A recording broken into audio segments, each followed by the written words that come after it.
So this is your first fiction venture. It is. I did write the first version of this 20 years ago, though. And This is a very long process for a book. well, it just kept coming back, and the first time that I did write it, it was very discouraging because I wrote the entire novel, and it was very naive, but it wasn't that good. And then after that, a couple of years later, it came back to me, but in the form of shorts or a children's picture book. So I started drawing the pictures as well as it just kept coming back to me. So you've actually been, which is fitting. You're haunted by this I book. think I'm There's kind of a haunting in the book too. Yeah, there's some mystical elements in the book. There's the storyteller. She's kind of ghostly. She's a ghostly Basan. Let's tackle the plot head on. But it's going to be hard because there's sort of a narrator character, and then there's the central, but and then there's elements. So how do you describe it? Well, structure-wise, I think I describe it in that, well, it's similar to, there's a book called Lovely Bones by Siebel, and it has an element where she's in the coma state, but she believes it's kind of like a place between heaven and earth, and she doesn't know if she's dying or if she's dead, but in this state she encounters the ghostly storyteller, who she calls Basan, and this storyteller proceeds to tell her about the Shibaku family and the island of Okinawa. So it intersperses between that state and then the stories back and forth. It threads, each of those elements threads the book together. So this is mostly the story of the woman who's in the coma's mother? Yep. As told by her grandmother. Right. The storyteller tells the stories about the 14th century Shou dynasty, and then it goes to the Battle of Okinawa, which is the last battle of World War II, the largest amphibious assault of World War II, and then it goes to the prairies of Rainmaker Hills in southern Alberta, which is where they were displaced. I don't know why it never occurred to me that there were people probably having their very nice, quiet, lovely time on the islands, and they were rudely interrupted by a war.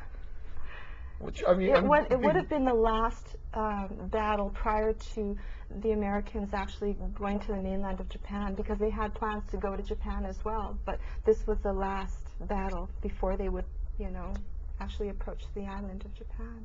And there were citizens. But there were citizens all around on all the islands in the Ryukyus. Okinawa was just the largest island, and there were about there were about 150,000 civilians killed. They were, there were a lot of people on that island. Odori, the title, is a dance. Odori means dance. It means dance, just in Japanese. Yeah, but really it's a metaphor, dance, life. There's one character in the book who is the mother of the main character who's in the coma. Her name is Emiko.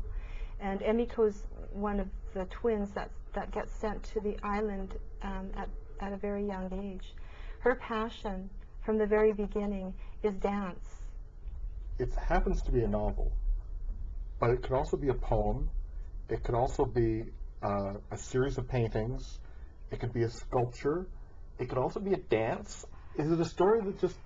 I wanted to focus on the arts and culture, and I wanted to look into how the arts and culture of a people, how the land of a people could be destroyed during a war, after a war. Not only the people themselves, like there were many human casualties, but I did see the island, the art and culture of the island, the peace of the island, the nature, the coral reefs, everything that supports everything else. Everything is integrated. Their faith is part of the land. They consider a rock, a tree, the hearth. They consider those things to be have kami, have little tiny gods, small gods protecting them. So I wanted to show that the island was a character, and that when a war perhaps comes to a nation, island, or whatever, that it's not only the people. The casualties are not only human. The casualties are of an art and culture that have evolved over centuries, and that in itself, to me is just devastating. The book was very visual to me. I could, I could see the things that were happening, and I wanted it that way. I wanted it to be very sensual. I wanted it to, when it talks about the nighttime grays, I wanted you to feel that. I wanted you to feel that at your ankles, the nighttime grays when they fell. And when it talks about the ashitibichi soup, which is Okinawan pig's feet soup, I wanted you to wonder what that tasted like. And when I talk about the East China Sea in the book, and the colors of it, and the depth of it, and, how it itself was a character in the book. And I wanted you to see that kind of thing. So the kind of mixing of design and writing in this book was constant, and one fed the other. So if you see that kind of thing happening, it might be attributed to that.